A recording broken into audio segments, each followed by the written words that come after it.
In the most anticipated return in the history of Dallas Mavericks basketball, Luka Doncic will be arriving with his Los Angeles Lakers in what should be a dramatic day at the American Airlines Center.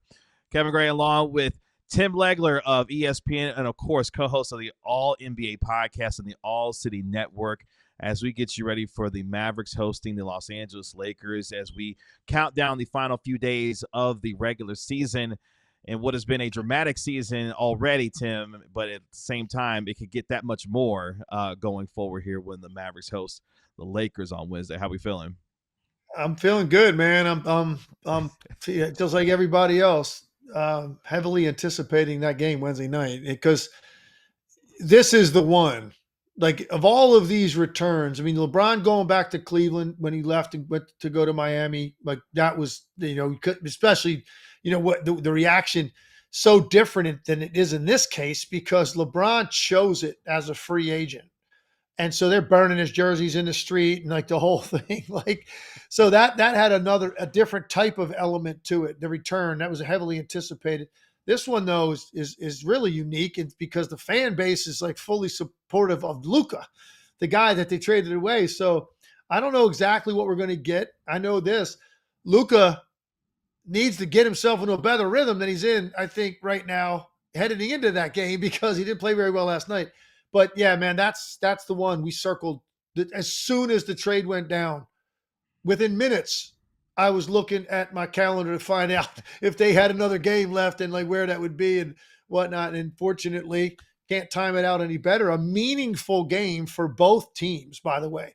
So that's the other thing. You don't know if you're going to get that when the trade went down. For all you know, Dallas could have been buried with the injuries, and now this game doesn't mean anything to them. That takes a lot of luster off it. Both of these teams need it on top of all of the soap opera storylines that come along with it. So, man, that's the place. You better figure out. Everybody better figure out their schedule Wednesday night. Make sure you're freed up for about 3 hours to watch that.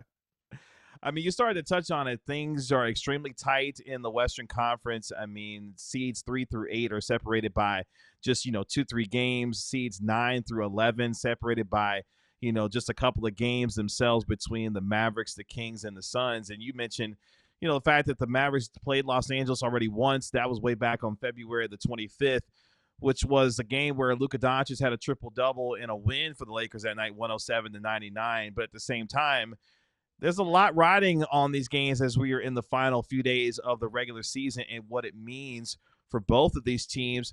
Let's just start real quick with Doncic and where he has been able to be successful for the Lakers, and then we'll go to Anthony Davis because I'm interested in your assessment of how you felt about Luka Doncic so far in his transition with LA and how they're attempting to incorporate him on a night-to-night basis. Very up and down roller coaster. He was really struggled early as I expected because of the circumstances and the long layoff he had coming back from the injury. He really struggled early. Then they as a team took off mainly through their defense, and the rhythm between he and LeBron was starting to pick up. They were winning. They started to look like a real threat in the West. LeBron gets hurt. They struggle to win games. Luka, main thing with me is his shooting is just all over the place. And for a guy that has the ball as much as he does with that volume of shot taking, if you're having a lot of inefficient nights where you're sub 40% from the field, it's hard to win as a team. I don't care how good your defense is. If you have that many empty trips because your best player and the guy taking the most shots is struggling to make shots, particularly threes, and he takes that many, it's hard. And that's kind of where Luka is. And so I do think the adjustment to playing with a guy like LeBron, it's different than just another guy off the ball that's a great player like Kyrie. Like that's different because it's clearly Luka's show, and he's comfortable and he's free in his mind. Like I'll do what I want to do. All of you pick up the crumbs around me and figure out how to play off of me, including you, Kyrie, who's a great offensive player. This is different, man. This is LeBron James, and I do think there's some part of Luka's mind that is not just completely uninhibited because it is not only LeBron, it's his franchise, and he's still playing at a really high level. So I think there's still something there psychologically for Luka he's trying to work through. And for the man that he was traded for, Anthony Davis, recently making his return to the Mavericks as far as the lineup is concerned, had his best game against the Atlanta Hawks, where he went for 34 points, 15 rebounds, and 5 blocks. By the way, no Maverick has ever posted that stat line in the over 40-plus years with the Dallas Mavericks. And it just showed in a lot of ways. You go back to the game that Davis had against the Houston Rockets before suffering the injury that caused him to miss 6 weeks, and you saw the dominance on both ends of the floor. But him being engaged offensively, I felt like was different for him in getting the aggressiveness going. And it feels like if the Mavericks are going to be successful, even with the team that they have right now, playing through Anthony Davis is going to have to be the way that this team is successful, especially on the offensive end. Yeah, and look, he said it. He said, he kind of broke through a hurdle. I think that all players kind of go through that. LeBron said it last night after his performance against the Warriors.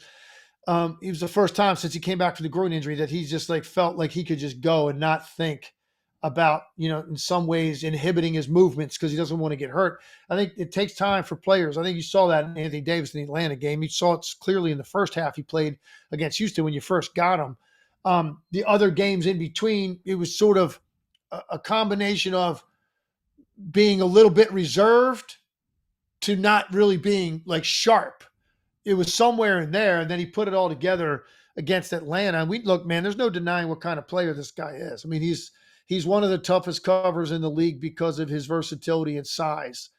And then, what he does defensively to help you. So when he puts it all together on given nights, he's as dominant as any player in this league. And you saw that the other night against Atlanta. And it's good. He's getting to this place again, leading up to this Wednesday night game, because we want to see everybody at full strength. And hopefully Luka, maybe plays a couple good games between now and then. So he's in a really good place, because I want to see everybody come into that game feeling really good about their games, and let's see how it plays out.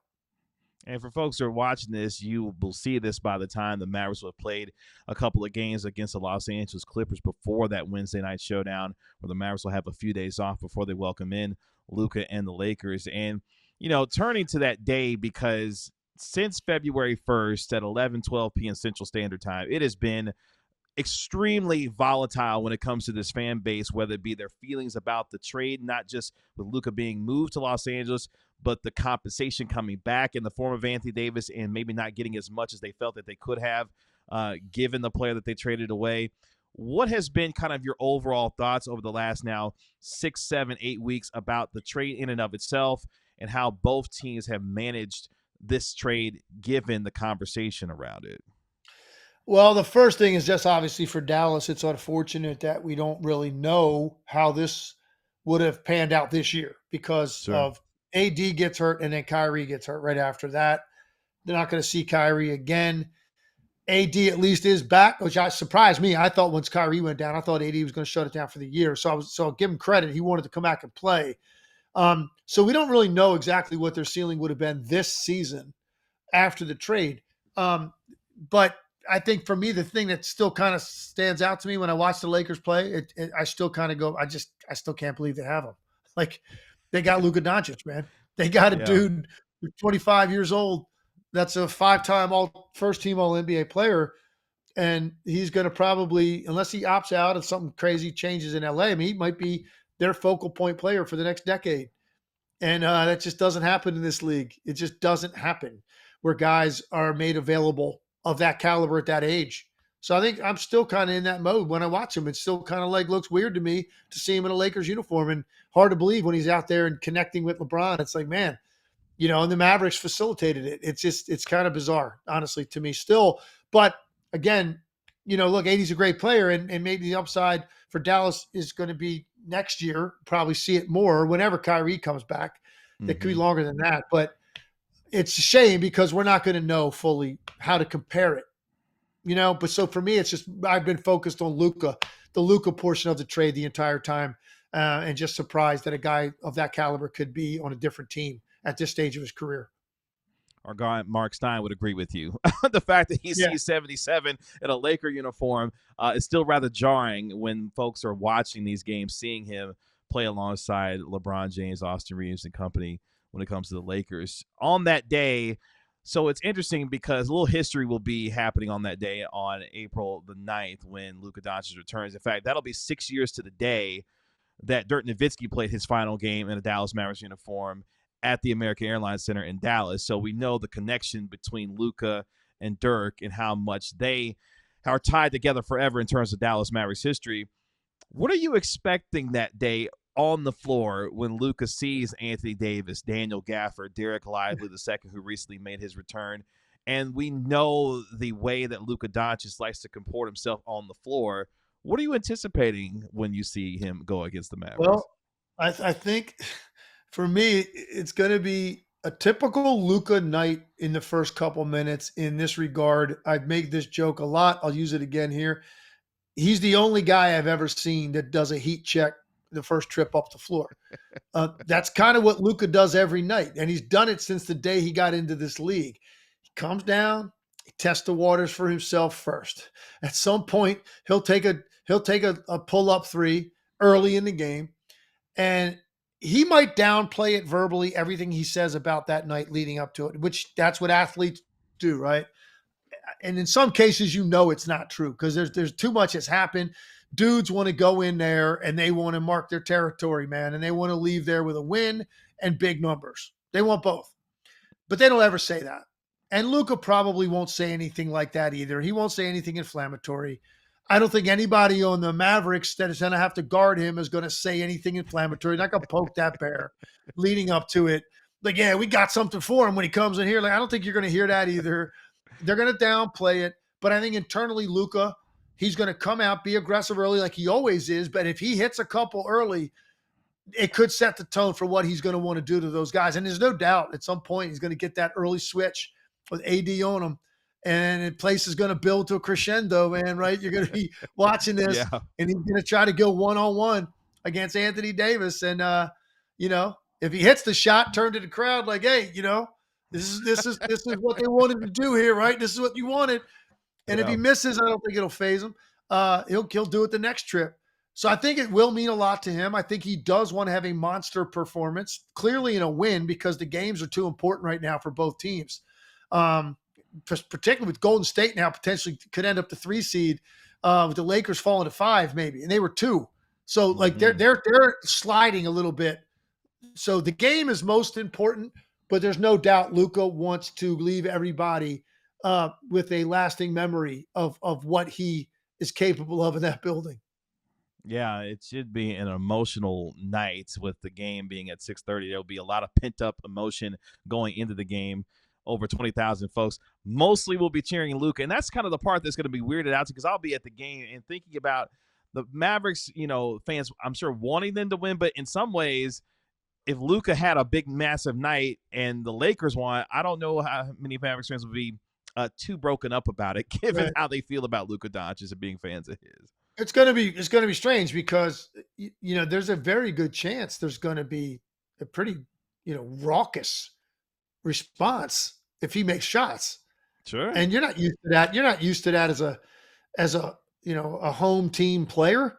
It happened to me a couple of times throughout my career where we were playing at home and some performance that some guy was hitting us with would lead to the oohs and the ahs and the cheering. Not in a situation like this where it was a player returning to Washington that we got rid of, but like a star player. Or I remember remember Jason Williams, the point guard for the Kings, his rookie year, he came in there and he was so flashy and capable of putting on a show. And it was only one of a couple times in my career I ever remember an opposing player getting a standing ovation. And he got one when he checked out of the game because he hit us with some Pistol Pete stuff the entire night and entertained everybody to such an extent that he got a nice ovation when he left the court. And you kind of felt that way sometimes when you played against Jordan. Like he would do certain things, and even though your fans wanted you to beat him, they also were kind of amazed by what he was doing. This is going to be very unusual circumstances for a guy to return that is this caliber player in the league, top of the food chain type guy, and he didn't leave on his own accord. They got rid of him because they are banking on the fact that he can't win. That's really what this is summed up by. And I think if I'm Luka, I'm taking that personally. Sure. Because you wanted to make comments about my habits off the court, my weight, my conditioning, like whatever it was. The bottom line is, to sum it up, you don't think he can break through as a winner in this league. as your best player. Because if you thought he could, you never would just live with some of the stuff that bothered you, but you would continue to work on it and try to tell him, hey, keep working on it. But if you really thought, despite that, his talent is so great, he might do it anyway, you would have kept him because how popular he was with the fan base too. But they didn't. And if I'm Luka, that is the prevailing thought for me. If I want to go in there and take this personally, it's that they basically said he's not a winner, and that's that. I would take that very personally if I were him. It's going to be a dramatic night at the American Airlines Center when Luka Doncic makes his return for the very first time in a Lakers uniform in front of Mavericks fans who did not want to see him gone, but they may be able to see, of course, what he did provide for 6.5 years in a performance against the Dallas Mavericks. Tim, it's always good to see you. Appreciate the time and the perspective. And I'm sure you'll have your popcorn ready on Wednesday night No doubt. when the Lakers No take on doubt. the I might have Mavericks. some milk duds too, man. It's going to be all out front row at the theater, man. You got that Yeah. right. You can find him as the co-host with his guy Adam Mars on the All NBA podcast, part of the All City Network, and of course, ESPN studio and in-game analyst for the NBA. He is our guy, Tim Legler. Tim, appreciate the time, man. Always good to see you. Appreciate you.